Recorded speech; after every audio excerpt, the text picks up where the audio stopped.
ഫോട്ടോകൾക്ക് വ്യത്യസ്ത ഫ്രെയിമുകൾ കൊടുക്കുന്നത് എങ്ങനെയെന്ന് നമുക്കൊന്ന് നോക്കാം. ആദ്യം നമുക്ക് ആവശ്യമായിട്ടുള്ള ഫ്രെയിം എടുക്കുന്നതിന് വേണ്ടി എലമെൻറ്റ്സ് എന്ന ടാബിലേക്ക് പോകുന്നു. അതിനുശേഷം നമ്മൾ ഫ്രെയിം എന്ന് സെലക്ട് ചെയ്യുന്നു. ഫ്രെയിം എന്ന് സെർച്ച് ചെയ്യുക. ഫ്രെയിം, അവിടെ കുറേ ഫ്രെയിമുകൾ വന്നത് കാണാം.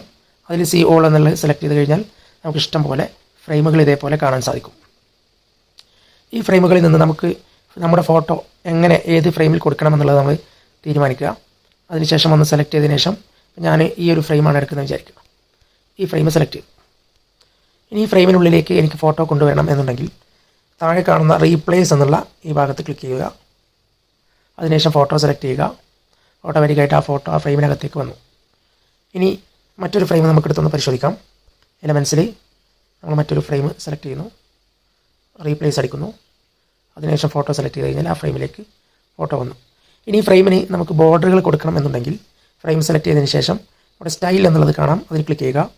അതിനുശേഷം ബോർഡർ നമുക്ക് ഇഷ്ടമുള്ള ഡോട്ടഡ് ആയിട്ടുള്ള ബോർഡർ കൊടുക്കാം. അങ്ങനെയൊക്കെ പറ്റും. അപ്പോൾ ആ ബോർഡറിൻ്റെ വെയിറ്റ് നമുക്ക് കൂട്ടണമെന്നുണ്ടെങ്കിൽ താഴെ കാണുന്ന ഈ സ്ലൈഡർ നീക്കി നമുക്ക് ആവശ്യമുള്ള വെയിറ്റ് കൊടുക്കാൻ വേണ്ടി സാധിക്കും. ഇനി ബോർഡറിൻ്റെ കളർ മാറ്റണം എന്നുണ്ടെങ്കിൽ അതിനും നമുക്ക് പറ്റും.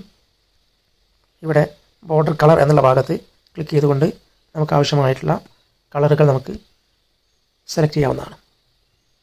ഓക്കെ.